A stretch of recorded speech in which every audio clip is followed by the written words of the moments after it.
Yin and yang aspects of the body. Yin and yang in traditional Chinese medicine. How does the theory of yin and yang relate to the human body? Pag yang po, yang is energy, our ability to move, think, and maintain homeostasis is yang. Pag yin naman is matter. Our physical body, so yung skin, bones, muscles, represents yin.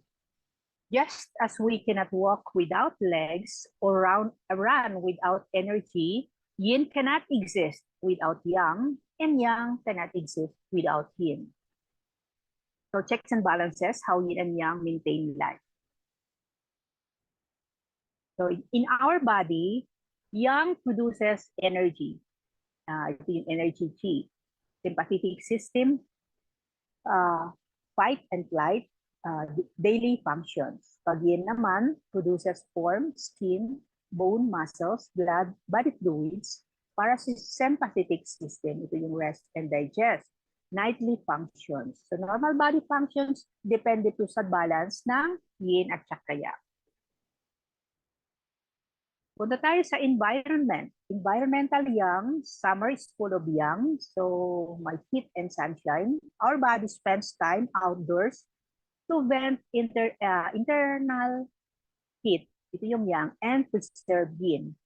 Our health is dependent po upon the balance of our internal yin and yang and our ability to interact and adapt sa fluctuating yin and yang of the environment. Environmental yin, winter is more yin kasi po yung cold and lack of sunshine. So, nasa bahay lang tayo and eat warm foods to conserve our yang. Yin and yang aspects of the body should always be considered in comparison. Pag sinabing exterior is yang, does not mean that one could not have yin illnesses in exterior. Example po, yung nakakaramdam po ng cold and shivering. Skin disease or muscular problems are more likely to be yang dominant because of their contact with exterior than would a respiratory or skeletal problems. So ito yung ano niya, yin, yang, front, back, down, up, medial, lateral, interior, exterior po. Dito naman nakikita natin yung head to toe, yung upper body, so lower body, external body, lateral side of the limbs, o medial side of the limbs, sa back front naman, front body, yin meridians at yang meridians. Ito naman sa internal body, signs sa 6 hollow organs at saka yung 5 solid organs. Yung chi and blood, protective chi at saka nutritive chi. The 5 solid organs, heart and lungs, spleen, liver, and kidneys. And ito yung functional aspect at saka physical aspect po. Yan ang yang at saka yin. Clinical example. So, merong patient presented with dermatitis all over her body and limbs. Curiously, the front of the chest and abdomen were the only parts where skin was not affected. This happened to be the yin surfaces. Therefore, one could conclude na yung patient has a yang disease and nag-improve po with more yin as the frontal areas that already have more yin are free of the disease.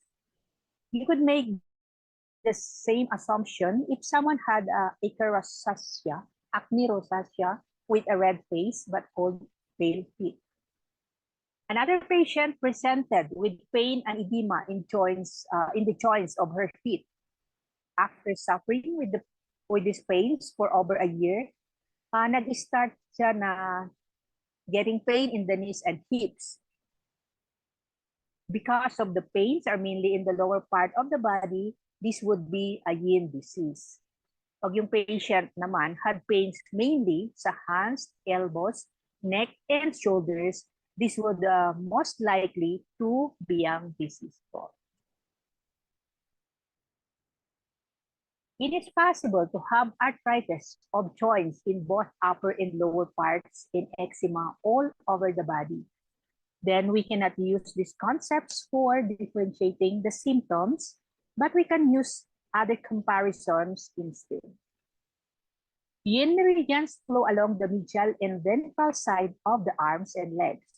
Yang meridians naman flow along lateral and dorsal sides of the limbs. So dito nakikita with hands above head, yin meridians flow from earth upwards, so yang meridians flow from heaven downwards.